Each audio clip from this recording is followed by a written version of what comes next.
Hello दोस्तों, राधे राधे, जय श्री कृष्णा। कैसे हो सब लोग? कैसे चल रही है सबकी तैयारी? चलिए अपना नेक्स्ट थिंकर लेके आए हैं माओ।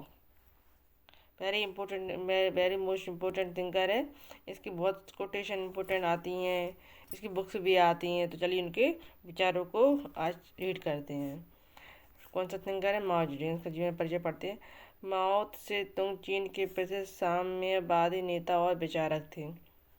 माओ जेडुंग ने इंग्लिश में बोलते हैं, इनका नाम हिंदी में माओ से तुंग। ठीक है, याद रखना, माओ से तुंग जो कहाँ के चीन के प्रसिद्ध साम्यवादी विचारक थे। उन्होंने मार्क्सवाद लेनिनवाद को चीन की परिस्थितियों के अनुसार रूपांतरित किया है। जो मार्क्सवाद और लेनिनवाद है, इनने मार्क्सवाद और लेनिनवाद को माओ ने चीन में ही अपनी परिस्थिति के अकॉर्डिंग रूपांतरित किया है। सारी इनमें मार्क्सवाद की सारी विचारधाराएं सारी वहाँ पे लागू की हैं चीन में। इसे ही आगे चलकर माओजिज्म कहते हैं। जब माओवाद और माओ ने लेनिन और मार्क्स के विचारों को कहाँ रूपांतरित किया है? चीन में। वो अच्छी तरह से वर्क कर रही हैं और वहाँ, तो उसको माओवाद कहते हैं चीन में, माओजिज्म। ठीक है, इसी विचारधारा को, कौन सी, मार्क्सवाद और लेनिनवाद की विचारधारा को माओ की लैंग्वेज में और चीन में क्या कहते हैं? माओवाद। नेक्स्ट है अपना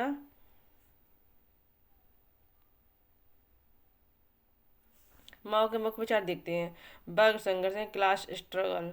माओ के अनुसार समाज में निरंतर वर्ग संघर्ष चलता रहता है। किसान और मजदूर गठबंधन क्रांति की मुख्य शक्ति है। उन्होंने कहा है, राजनीतिक शक्ति बंदूक की नली से निकलती है। वेरी वेरी इंपॉर्टेंट कोटेशन है, जीवाली यदि आ जाती है, ज़्यादातर ऐसे पूछी जाती है। राजनीतिक शक्ति बंदूक की नली से निकलती है, यह कोटेशन किस विचारक का है? तो आप याद रखना, बंदूक की नली किसका है? माओ का। ठीक है।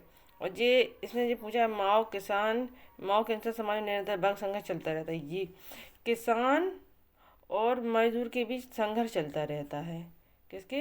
इसने वर्ग क्लास स्ट्रगल में किसको बताया है? किसान को और मजदूर को। ठीक है।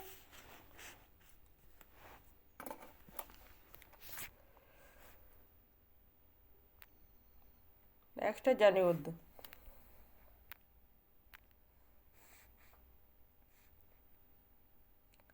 जनयुद्ध में क्या है? माओ ने कहा है कि क्रांति केवल शहरों से नहीं बल्कि ग्रामीण इलाकों से शुरू होनी चाहिए। ये भी सही है। जरूरी नहीं है कि हर सुधार की क्रांति शहर से स्टार्ट हो, नहीं, ग्रामीण इलाकों से होनी। और अत्यधिक किसान और माओ का जो बहुत स्ट्रगल क्लास है, वो किसान के और मजदूर के ऊपर है। तो जी ज़्यादातर किसान कहाँ पाए जाते हैं? ग्रामीण इलाकों से ही शुरू होनी चाहिए। किसान वर्ग संगठित करके धीरे धीरे पूरे देश में क्रांति फैलानी चाहिए। जो सारे किसान इकट्ठे होकर, धीरे धीरे इकट्ठे होकर एक वर्ग बड़ा समूह बना ले, और वो उसका क्रांति कहाँ फैलानी चाहिए? पूरे शहर में, गांव में फैलानी चाहिए। गांव से शहरों की घेराबंदी उनका प्रमुख राजनीतिक सिद्धांत था।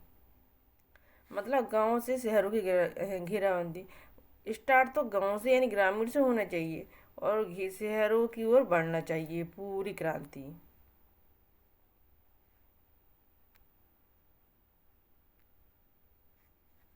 पार्टी की भूमिका। माओ के अनुसार कम्युनिस्ट पार्टी क्रांति का मार्गदर्शन कर सकती है। सही है। पार्टी को जनता से जुड़ी रहना चाहिए और जनता की लाइन अपनानी चाहिए। जो पार्टी है, जो माओ के अनुसार कम्युनिस्ट पार्टी क्रांति की मार्गदर्शन करती है। जो क्रांतिकारी पार्टी है, जो कम्युनिस्ट पार्टी है, वो क्रांतिकारी का मार्गदर्शन करती हैं कि कैसे क्या करना है, कैसे अपने को सफलता मिलेगी। वो इसमें आपको गाइडलाइन करेगी। किसमें? Party, communist party. तो पार्टी से जनता से जुड़े रहना चाहिए। जो पार्टी है उसको किसी जनता से जुड़े रहना चाहिए। जब जनता से जुड़ी रहेगी, जनता पार्टी से जुड़ी रहेगी, तभी तो वो जनता को गाइडलाइन कर पाएगी कि ऐसे नहीं ऐसे।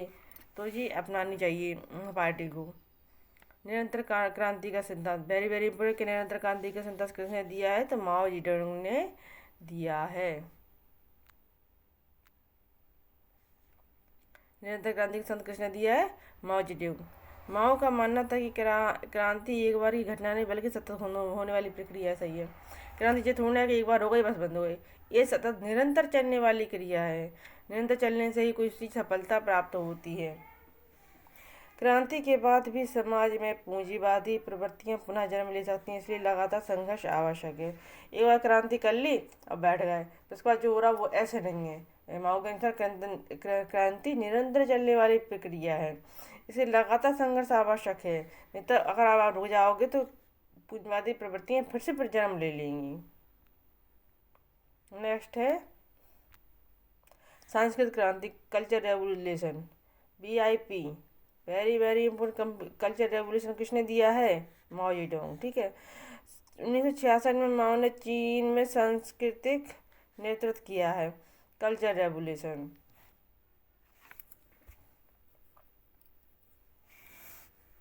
कल्चर रेवोल्यूशन कब आया था? 1966 में। उद्देश्य पुराने विचारों, परंपरा और संस्थाओं का उन्मूलन। इसने चीनी समाज को गहराई से प्रभावित किया। जो कल्चर रेवोल्यूशन दिया है माओ ने, इसने बहुत अधिक प्रभावित किया है चीनी समाज को। वेरी इंपॉर्टेंट है कल्चर। नेक्स्ट है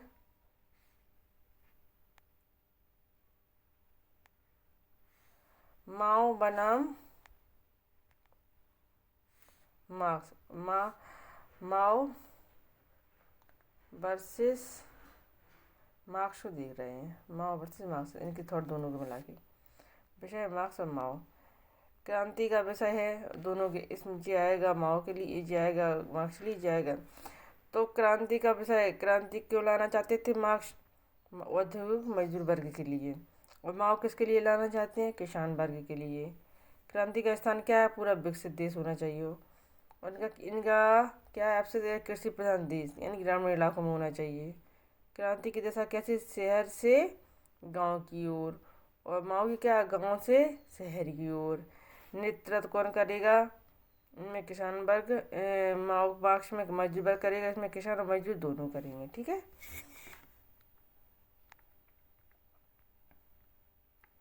इनके प्रमुख लेख रिटर्न, कौन कौन से लेख लिखे हैं इनने?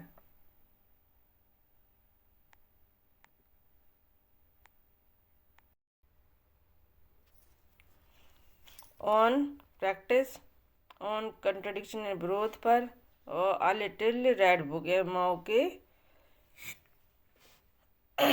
उदाहरण। लिटिल रेड बुक, छोटी सी लाल किताब, ये प्रमुख ग्रंथ है ऑन प्रोड्यूसन और contradiction. The little red book Mao की है ये। अब महत्वपूर्ण अभी तक जो क्वेश्चन पूछे गए हैं एग्जाम में ज़्यादातर ऐसे पूछे जाते हैं कि राजनीतिक शक्ति बंदूक की नली से निकलती है, ये किसका है? अभी बताया था मैंने, इसे माओ का है। जनता की लाइन, जनता से सीखो जनता को सिखाओ। जनता की लाइन कौन सी? जनता से सीखो जनता को सिखाओ, ये भी किसका है? माओ। वेरी वेरी इंपॉर्टेंट बिंदु है जी, बहुत अच्छी कोटेशन हो जो एग्जाम में पूछी ही जाती है। अगर आपका माओ सिलेबस में है तो ये कोटेशन तो एक नहीं डालेगा ही। माओवाद, मार्क्सवाद प्लस लेनिनवाद चीन की सामाजिक पढ़ती हैं। माओवाद क्या है? मार्क्सवाद प्लस चीन की मिश्रण है।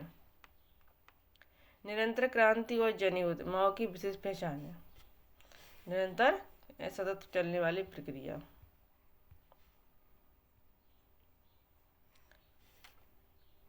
आज अपन